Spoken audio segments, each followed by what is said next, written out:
And then let's get into this first story, which I think is, it's small, but I think we got some good news here. The Wall Street Journal reports U.S. cancels ICBM test, a test launch amid Ukraine tensions. The move follows Putin's threat to increase readiness of Russia's nuclear forces. They say the Biden administration has canceled a routine test launch of an Air Force Minuteman III missile to avoid escalating nuclear tensions with Russia, U.S. officials said Wednesday. The Air Force had planned to conduct the test launch from Vandenberg Air Force Base in the early hours of Thursday, March 3rd. On Wednesday, however, the administration decided to postpone the test launch amid tensions with Kremlin over Ukraine. So the news that was coming out is that the foreign minister in Russia said World War III will be nuclear. It will be devastating. Basically, some have called it a thinly veiled threat to NATO. You screw with us, we drop bombs. Others have said it's kind of just a truth that it will come to nuclear war, and that he's not trying to say, we'll blow you up. But I see this as maybe not the most important or impactful thing in the world, but I think it shows the U.S. is not willing to push to bring us to that conflict, if even for just something as small as a routine test. Rightly so.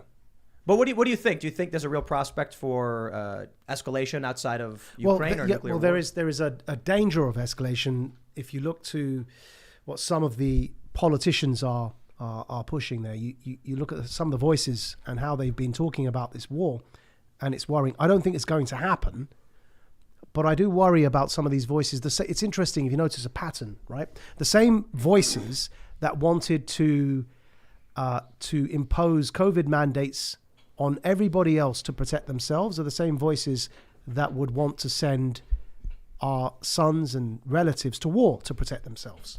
Yep. Well, I'll tell you, I got some applications for the Army for everybody who's in favor of U.S. intervention. By all means, sign on up and head on over. And they won't. Of course. They'd rather we go. They don't want to go. They'd rather we go and serve their aims and their purposes. Worse still, I think they'd rather your children go. Yeah. Exactly. Horrifying. Yeah. And that's how it's always been, though.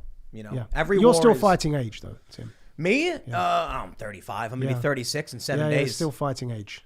I suppose. Don't say he's going to start walking around with a cane. Okay. And I will brag. My resting heart rate, 48. Yeah, don't say you're all right. Well, you just got drafted, buddy. Good job. My goodness. I've been. I got this health app, and I've been. Blood pressure has improved dramatically. You're I making fixed it my worse. diet. I've been exercising. Well, look, you're a super soldier, is what you're saying. Tim's just like, really, I don't want to fight in the war, but I would be the best soldier. I'd win it by myself. It's like I feel like it's a great accomplishment for myself to be getting healthy. I feel like everybody should do that. So Absolutely. I'm just gonna brag about it. If the military's watching, I'm just in horrible shape. There's no.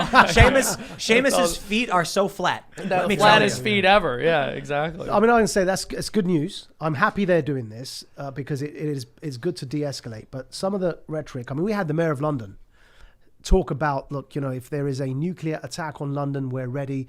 That kind of rhetoric is just unnecessary, I think, considering what's going on. And what's going on is worrying. I mean, look, Putin invaded a country, right? Nobody can countenance or condone the invasion of any country. I just find it strange that some of the voices that till this day don't accept it was wrong to invade Iraq or Afghanistan are now condemning Putin's invasion of a foreign country. I seem to think of it as we're invading Iraq right now. It's a constant invasion. Well, we're still there. Yeah, it is. It's occupation. We are occupying and invading that country on a daily basis by being there. It's not like it happened and it happened in the past. It's happening right now. The thing is, what I find amazing with this, and I think it's really interesting that I believe we're in. George Orwell in 1984 split the world up into 4 different blocks, right? Oceania, which was landing strip 1, which is the UK, and then America and its sphere of influence, which includes what we call the Five Eyes, so Australia, Canada, New Zealand, the Anglo-Saxon sphere. The other block that Orwell used in 1984 was East Asia, and that just considered China in that area. And then he had Eurasia, right? Eurasia was Russia and Europe. Yes. And then there was the disputed territory, which, if you think about today, it's very accurate. It was the Muslim majority lands that are the subject of the whims of the other 3 and still disputed, right? So if you look at how Orwell divided the world, it's so curious to me today that when you look at these blocks emerging and you look at the current conflict, you can see a Eurasia, the Russian sphere of influence, emerging. You can see post-Brexit, Oceania emerging, which is the Anglo-Saxon world.